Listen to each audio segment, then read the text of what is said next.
we're going to do things a little different. This is going to be more of a conversation that we're going to let you listen in on. This is Robert Manger. Robert is a member here at Zion Lutheran, along with his husband Steve, and they've been hanging around Zion for a good while. Robert's been an active part of our Lutheran Men in Mission. Robert, our theme is living out a bold faith, walking in the footsteps of Abraham. And I know as a good Lutheran, talking about bold faith is a little uncomfortable, claiming we're bold, right? But I do see you as someone who is bold in living out his faith. And so I'd like to ask you this morning, can you share with us a bit about how you see God calling you to exhibit a boldness in your own life? Well, you know, talking about faith is not easy to anybody, really. But I guess when I grew up Lutheran all my life, right? And when I moved to San Antonio in 2001, took a couple years before I joined Zion here. And for those several years, while my husband was away, stationed overseas, I would, I'd just come in, and I didn't really have much interaction with many people. I just sit in the same spot every Sunday, and I'd walk out every, over on the left side. I remember where you were sitting. Right. I always had the same spot, but it was exactly what I needed. With Stephen being away for those 3.5 years, and just the message that was coming. And like I said, I didn't. It was just me. There was no reason for me to feel unsecure other than the fact that I made myself come to church again after a few years of not really going. And as a kind of a side note, as I back up, after I met Stephen, he still is Catholic. So when I moved to San Antonio, we were actually going to the Catholic church every Sunday. And then when he came back, we were kind of flip-flopping back and forth between the Catholic services and the Lutheran services. And then I guess in 2017, when we finally got married, on our 17th anniversary, we got married here on the Church One, which is a beautiful building, and I'm so glad we got to do that. Yeah. One of the things I'm curious about, churches are not always the most welcoming places, whether it is for folks who are same-sex partners, or there's a variety of other ways that we have a history of being unwelcoming. What was your experience like coming into Zion? I guess I could say that nothing specific, nothing that was ever said or whatever, but at times I felt maybe a little uncomfortable because you just don't know how people were reacting, and right. I understand I'm not the most welcoming person sometimes either, but we just kind of again just did our thing, and it was kind of in and out.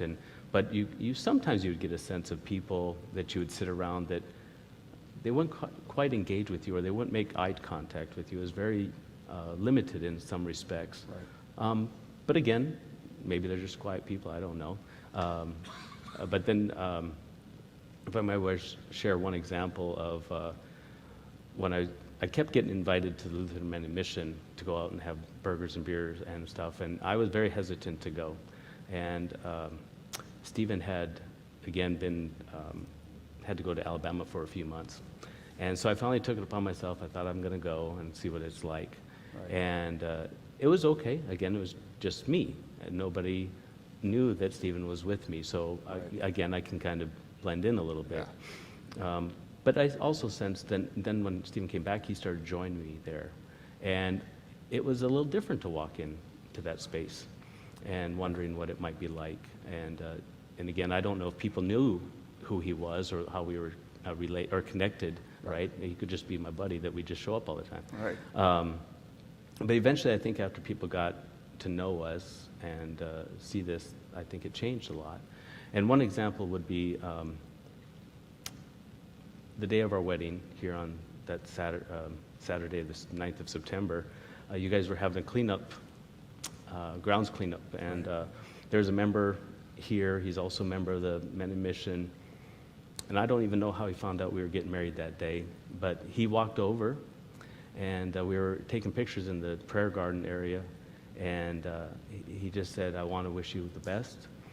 And it meant a lot, because if there was one person maybe I thought maybe had some different opinions about same-sex marriage, it might have been him, Yeah. because he's a pretty bold speaker, but it was tremendous, and I've never experienced anything like that before. I really appreciated that. So him taking off his work gloves and just extending Yeah. that hand and welcome and asking God's blessings for you, that was Yeah. a huge point for It you. was. It took a lot of pressure off for the day. Yeah. Have there been others examples of where you've seen a boldness in other people's faith as part of your life here at Zion? I think, yes. I think all the time, I think there's, just the involvement now that Steve and I have. We're ushers, and so we see a lot more people. And Stephen had to go through a surgery a year and a half ago. Right. And as people heard that, the support they gave was amazing to me. I'd never seen anything like that before, again, for people that don't really know us, how many people will stop and ask him how he's doing, and they want to know the progress all the time. We even had, the day we were going to Houston for his surgery, a couple here asked if they could come over and give him a prayer shawl. And so we did, and they came over. And again, it was really nice. I didn't know what they were going to be like, just come in and leave or whatever, but they brought their dog along, and they were playing with our dog, and they gave him this prayer shawl, and then before they left, they offered a prayer. And, it was, again, one of those most moving experiences I had. Tears just started to run down my face. Yeah. Again, why?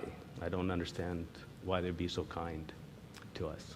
That they took that initiative Yeah. to come and Yeah. just kind of be God's presence for you Yes. before a scary time. Well, and actually with that, that's something I think most folks can relate to. When Stephen was diagnosed with that tumor, boy, that has to be scary. Faith gets called on in that moment for you and him as well. So where else did you see God in the mix with going through that experience? Yeah, that was definitely a very stressful time.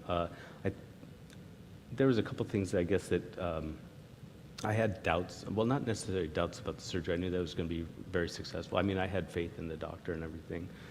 But I was nervous about, are they going to allow me to be in there, right? Are they going to let me in the room? Are they going to let me afterwards and be a part of that, and make sure he's okay? Right. Because I heard stories all the time that, I don't care if you're married or not, you're not allowed, Right.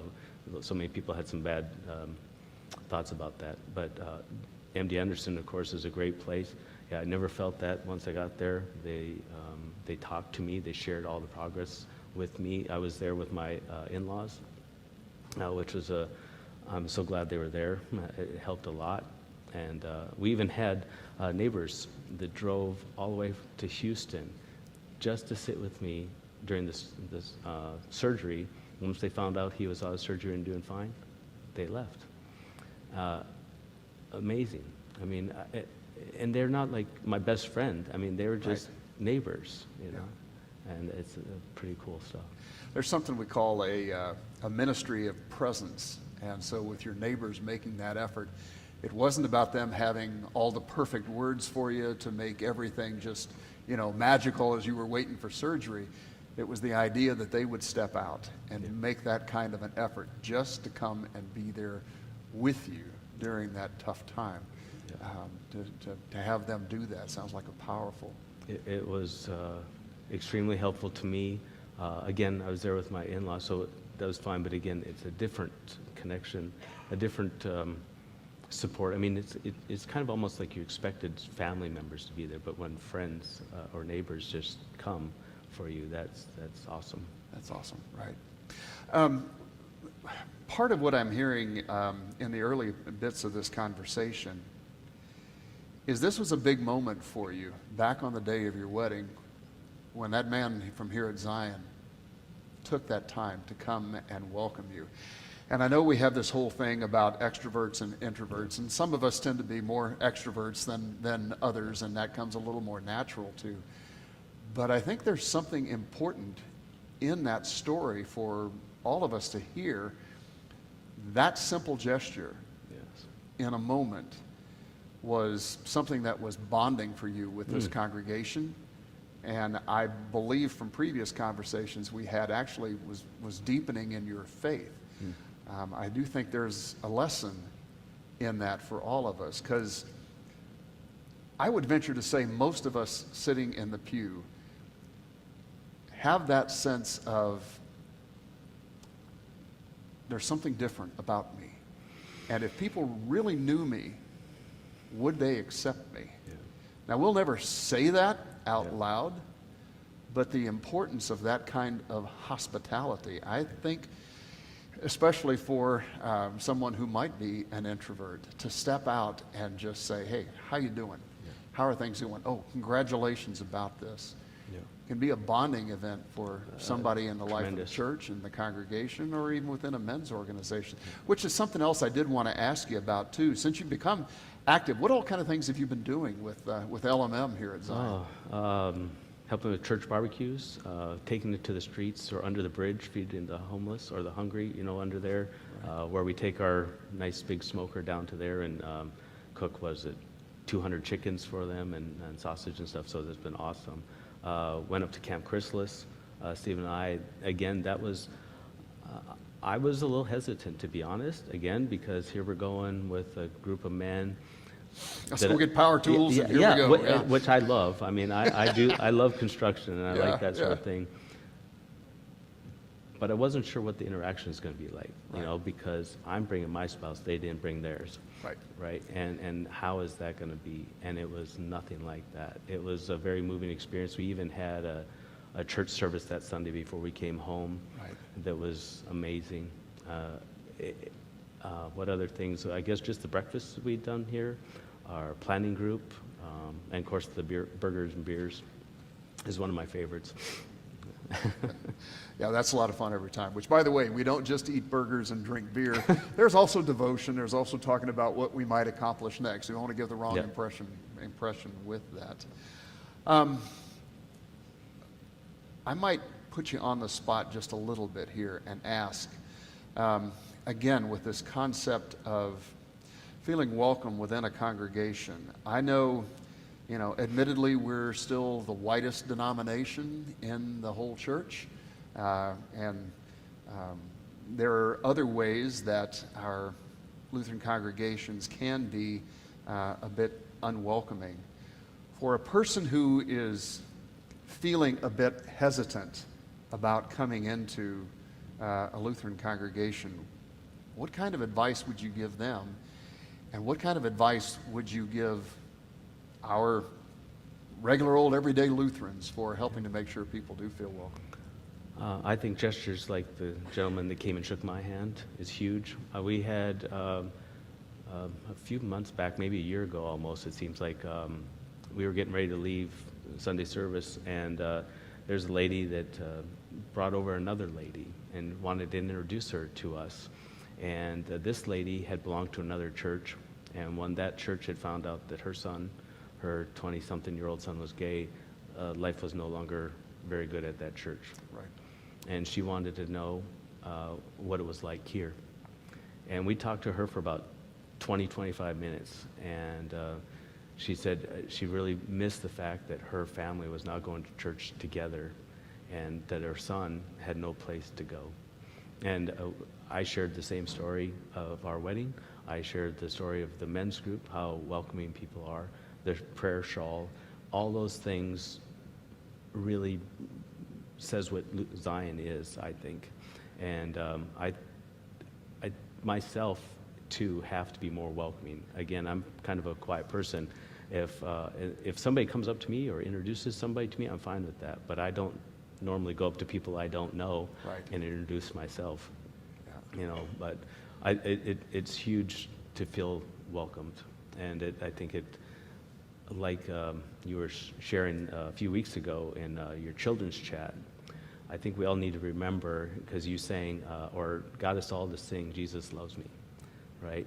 And that is the simplest thing, but the truest thing, and made me feel very welcome to be here again, you know. And if we should almost sing that song every Sunday as a reminder, because I think we tend to forget that regardless of who we are or how we live, he still loves us. Jesus loves me, this I know. Yeah.